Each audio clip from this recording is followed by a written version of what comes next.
Sebagai salah satu upaya untuk melaksanakan penanganan kemiskinan ekstrim, Kementerian Sosial melalui berbagai macam upaya, diantaranya melalui penyederhanaan organisasi. Kementerian Sosial melalui Perpres 110 tahun 2021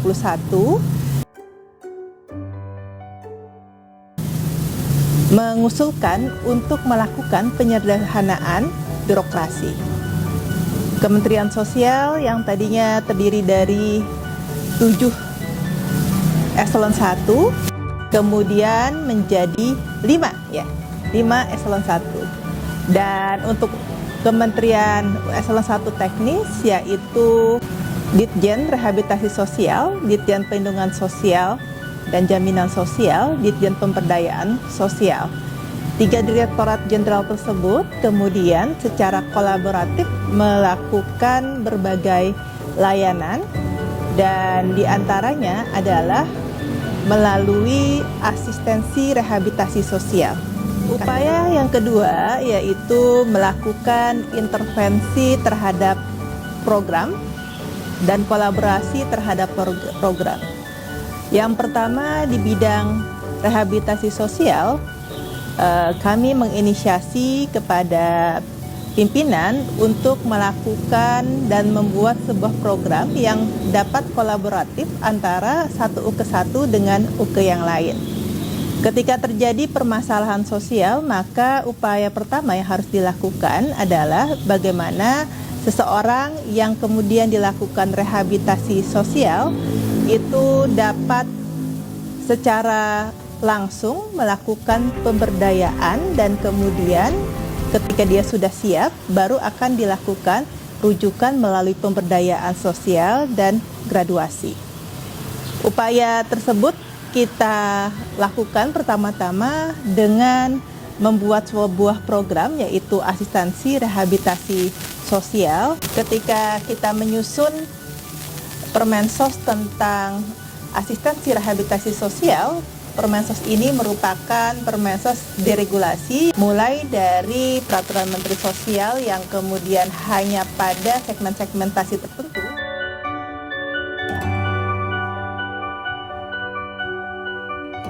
Rehabilitasi sosial untuk anak, rehabilitasi sosial untuk lanjut usia, rehabilitasi sosial untuk korban penyalahgunaan nafsa, kemudian kita jadikan menjadi sebuah satu Peraturan Menteri Sosial yang kemudian di dalamnya dapat dengan lincah menjawab tuntutan-tuntutan kepada PPKS pemerlu pelayanan kesejahteraan sosial. Artinya ketika seseorang itu mengalami permasalahan sosial, maka kemudian ketika dia membutuhkan rehabilitasi, kita akan melakukan rehabilitasi terhadap PPKS tersebut. Rehabilitasinya dianggap cukup, dia dapat mulai dilakukan upaya-upaya pendekatan pemberdayaan. Tensi ini bagaimana para PPKS kemudian dikenalkan secara ekonomi. Nah, yang kita latih dia dengan memasak atau kemudian dia menjadi seorang barista gitu ya.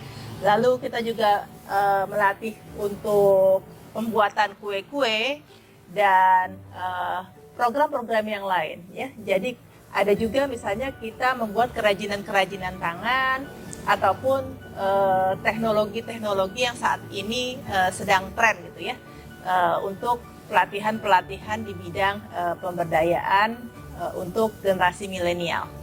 Nah, jadi memang di sini nanti penyandang pemerlu pelayanan kesejahteraan sosial itu juga dikenalkan bagaimana mengelola sebuah bisnis wirausaha atau wirausaha.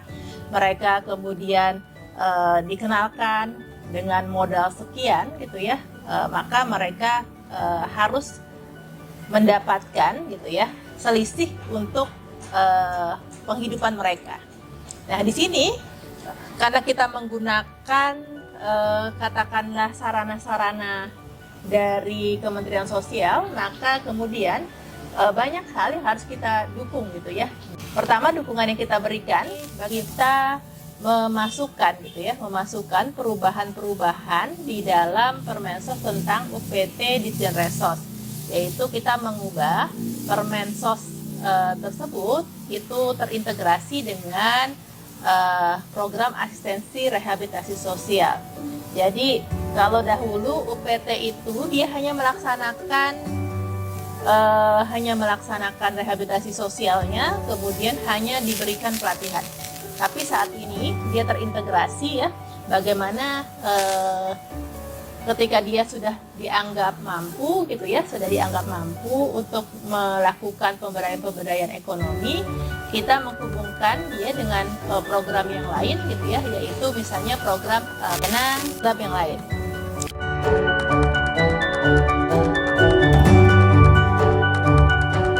Dan ketika dia akan keluar dari proses rehabilitasi, kemudian posisinya ketika memang dia sudah tidak ada di dalam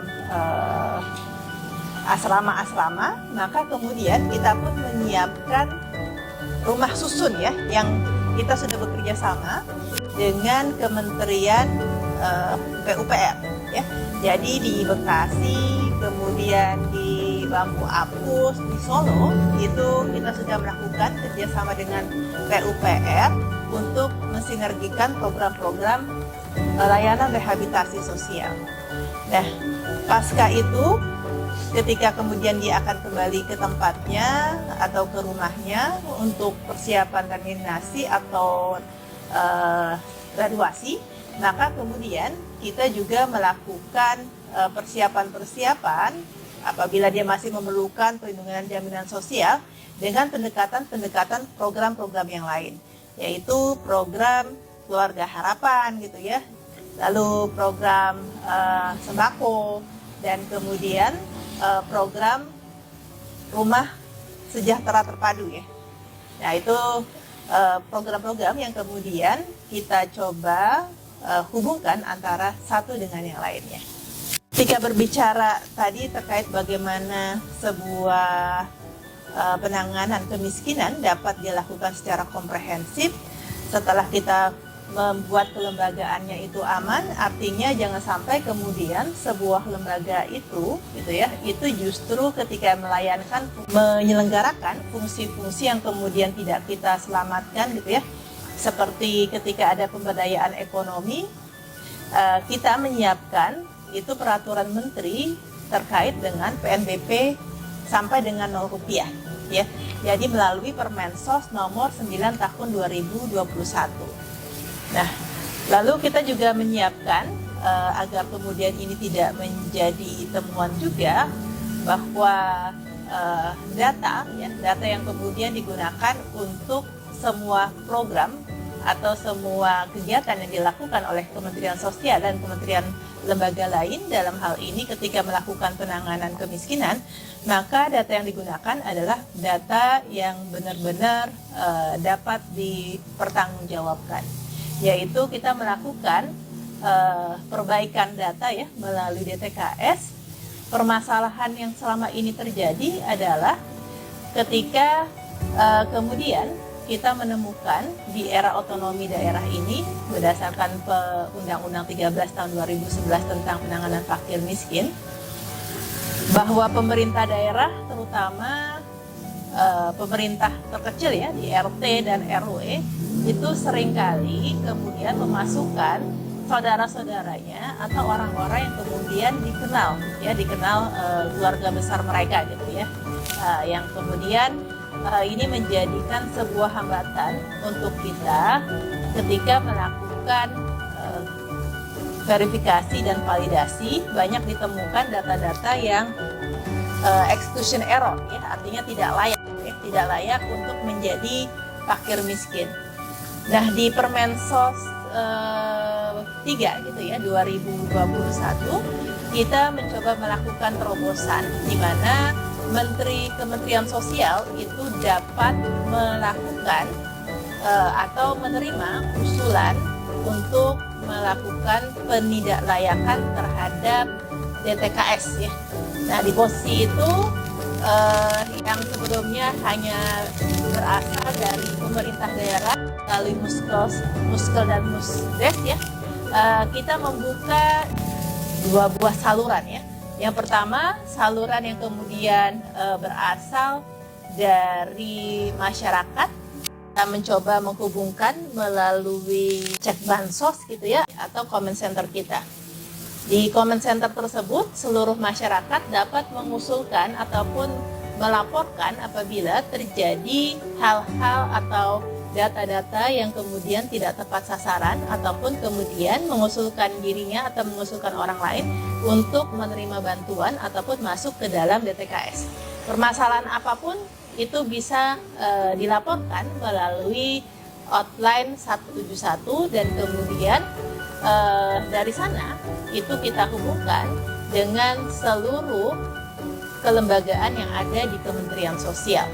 Dan itu karena memang sudah ada SOP-nya, terintegrasi dengan Span Lapor, maka dengan 171 ini menjawab tantangan-tantangan yang ada di masyarakat.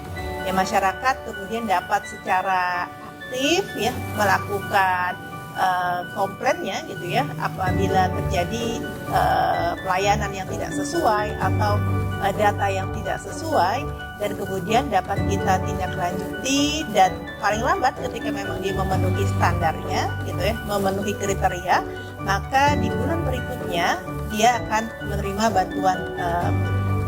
bantuan sosial atau ditetapkan sebagai DTKS untuk menerima bantuan-bantuan yang kemudian ada di Kementerian Sosial.